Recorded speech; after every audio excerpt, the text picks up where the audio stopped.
no doubt gonna lay my claim. You put in work and just wait, and let it all unfold. Straight from the soul, now I stick to my goal always. Welcome everyone to this week's episode of Unrooted Baseball Edition, and my guest for this week's show is none other than senior left side infielder on the baseball team here at Menlo College, Joe Gillette. Joe, thanks so much for joining me on the show. Thank you for having me. You're very welcome. Let's start with a pretty funny story. Now, I had to get your phone number from Coach Carrion to try and get a hold of you to be on the show for this week.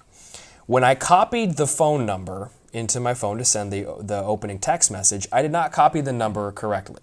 I flipped two of the digits around, so I did not text Joe Gillette asking him to be on Unrooted. I texted someone else with an 831 area code.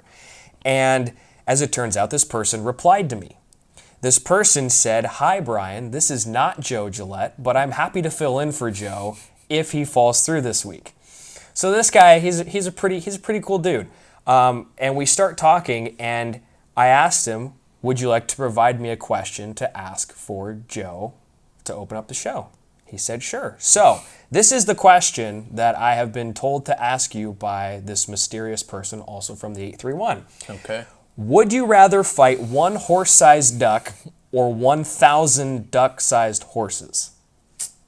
You know, I think I would rather go with one horse-sized duck. Why? Because I could get my other teammates in on it, and we could strategize on how to take it down, as opposed to 1,000 ducks. No, 1,000 horses 1,000 that are the horses. size of ducks. Oh wow! Yeah, So I'm that's still the gonna question. go with You're the going to big go with the one. one big one? Mm-hmm. So we could gang up on him. Now, what if it's just you by yourself? That's the question. Just me. I think I might still go with the big one. Still go with the big I'm gonna one? take the big one on. Okay, interesting. What's your approach to try and defeat said duck, horse, duck? It would be a duck. I don't even know what it would be. What would be your strategy for taking that thing down? I'm gonna take the legs out. Go for the legs. That's for the smart, because then it legs. can't waddle away. Exactly. And then, yeah, okay, that's a good one. So now let's actually talk about you, the person, for a little bit, instead of Alright. talking about ducks and horses. This is your second year here at Menlo now. You're viewed as one of the veterans on this team. How do you try and be a leader for the guys? So second year, senior, I enjoy it a lot, and having these younger guys and just, the previous guys from last year, the returners from here, I just try and lead by example, in everything I do, whether it's defensively, hitting especially. Not the most vocal guy, but, I've definitely learned on how to do that more so, and I think that's really helped me in a leadership role. So it's been good.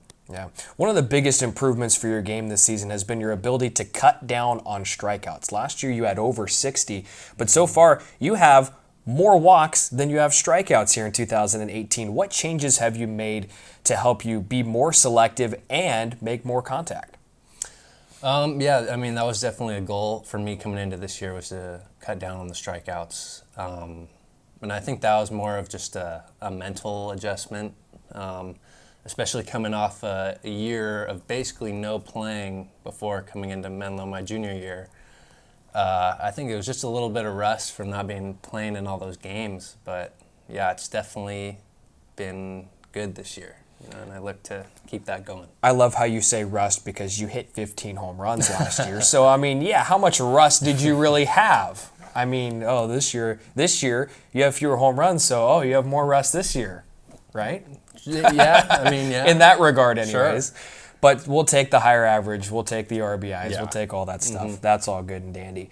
Let's talk a little bit about the team now. The Oaks took on Westmont last weekend and played in a very tight series down in Santa Barbara against a good Warriors team. What were some of your takeaways in general from that series down there? I think we played really well. We started off a little bit slow, but as every weekend has come, we've been playing better and better baseball, and that's all we can really ask for. We're going to get those, the tough breaks are going to start going our way, and we're going to start getting those W's. And, Westmont's a good team. They always play Menlo very well. So I think we did good, and, we know what we got to do. Yeah. One thing that jumped out to me in the series was the start made by Justin Bruce.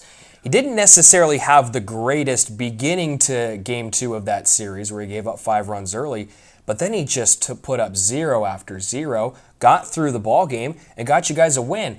How can you speak to his ability to fight not only on the mound but also at the plate? Because he's doing double duty this year. Yeah, no, Bruce he's an amazing athlete.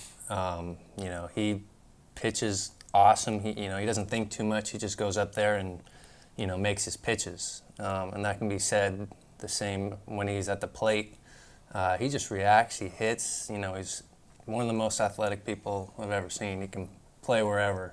Yeah, and so far he pretty much has played everywhere that John Carrion has asked him to be. It seems like a lot of players this past weekend in particular contributed to the success you guys had. I know you had a couple of home runs, but guys up and down the lineup were getting on base and then driving in runs behind. Would you say this is one of the deepest lineups you've been a part of?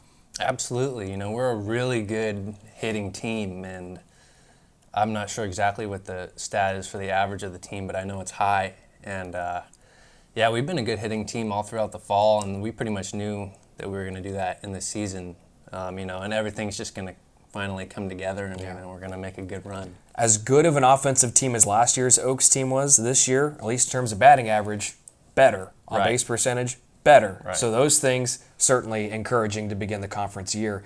As a veteran, you've gotten to see all the young talent Menlo has here in 2018. Who is one newer player who's really impressed you the most? I'm going to go with 2 freshmen. I'm going to go with Dylan Cole and Shane Jones. They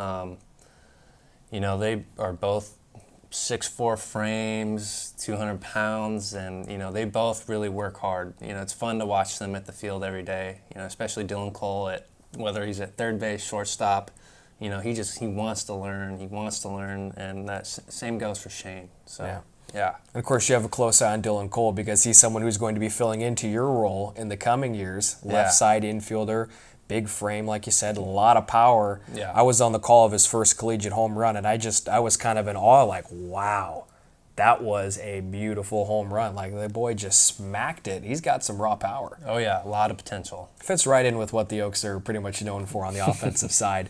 Menlo takes on another Warriors team this weekend. William Jessup is up on the schedule, and they're currently the leaders in the conference. What's the mindset for Menlo going into this weekend series? We're just going to keep playing good baseball and treat it like any other series. Like I said a little earlier, we're right on that edge of being really, really good, and we're just going to keep doing what we're doing. Our defense has come around, and we're very consistent now.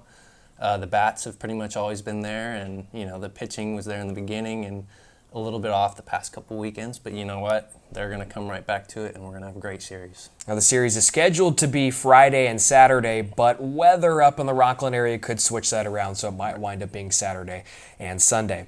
All right, Joe, let's get into the final segment of the show. It's called Brownie Bites. I'm going to ask you 3 off-the-wall questions. Give me your best answer. Okay. Question number 1. Which teammate is most afraid of ducks? I'm going to go with Alex Thompson. Why?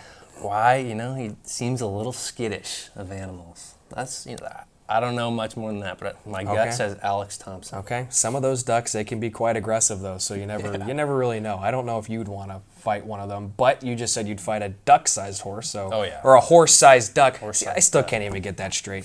So then I don't know if I'm going to be able to do this next question correctly, but which teammate would not be able to fend for himself if he had to fight off an army of tiny creatures? Like duck-sized horses. There we go. Dang, let's go with John Velasco. Okay. Why?